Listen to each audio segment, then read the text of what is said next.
தாவேகா வந்து இந்த எஸ்ஐஆர் நிறுத்தத்துக்கு வந்து ஆர்ப்பாட்டம் நடத்துக்கிறது ஒரு ஆர்எஸ்எஸோட கூட்டணி அப்படின்னு சொல்லி அப்பா வந்து சொல்லியிருக்காரு. அதை வழக்கு தொடர்ந்துருக்கலாம், வழக்கு தொடர்ந்தாம வந்து ஒவ்வொரு கட்சியும் ஒவ்வொரு இதுலையும் ஆர்ப்பாட்டம் பண்ணியிருக்காங்க. அதுக்கும் நமக்கும் என்ன தொடர்பு இருக்குங்கிறது எங்களுக்கு தெரியல. ஏற்கனவே அரசு ஊழியர்கள்லாம் அரசாங்கத்துக்கு எதிராக தான் போராட்டம் பண்ணிட்டு இருந்தாங்க. ஆனால் இப்போ அதை திசை திருப்பி மடை மாற்றி திமுக அரசாங்கம் அவர்களை பணிய வைத்திருக்கிறது, மிரட்டி பணிய வைத்திருக்கிறது. நீங்கள் துப்புரவு தொழிலாளர்கள்லாம் அவங்க போராட்டம் நடத்தினாங்க, நிரந்தரமாக்கணும், ஊதிய உயர்வுன்னு கேட்டாங்க. அடித்து துரத்தி இருக்க இடம்லாம் வீடு வரைக்கும் போய் அடித்தாங்க. இன்றைக்கி காலையில் கூப்பிட்டு சோறு போட்டுட்டு இருக்கிறாங்க. எதையுமே முறையாக செய்யலை.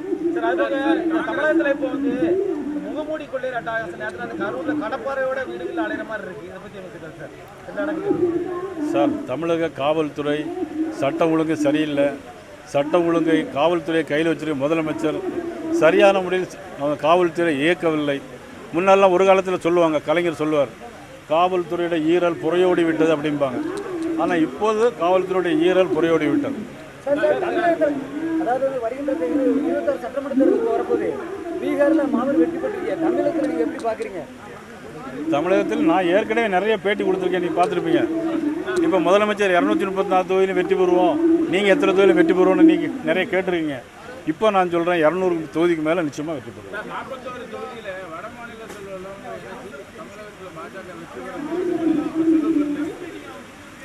என்ன சொல்லியிருக்காங்க?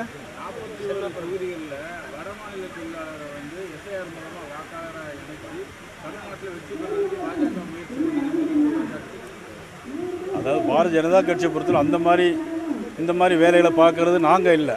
குளத்தூர் தொகுதியில் தான் 9000 ஓட்டு அதிகமாக அவங்க சேர்த்து வச்சுருக்காங்க. முதலமைச்சர் தொகுதி குளத்தூரில் 9000 ஓட்டு அதிகமாக சேர்த்து வச்சுருக்காங்க. அதனால் இந்த மாதிரி வேலைகள் நாங்கள் ஏற்கனவே மக்கள் தயாராகி விட்டார்கள். இன்றைக்கி எங்கே பார்த்தாலும் கஞ்சா, எங்கே பார்த்தாலும் பாலியல் வன்கொடுமைகள், சொத்து வரி உயர்வு, மின்சார கட்டண உயர்வு. மின்சார கட்டணம் 2 மாதத்துக்கு இருக்க வசூல் பண்ணுவோன்னு சொன்னாங்க. வசூல் பண்ணுறத 1 மாதத்துக்கு மாற்றுவோன்னு சொன்னாங்க. ஒன்றுமே செய்யலை. ஒன்றுமே செய்யாத அரசு இது. விடியாத அரசுக்கு முடிவு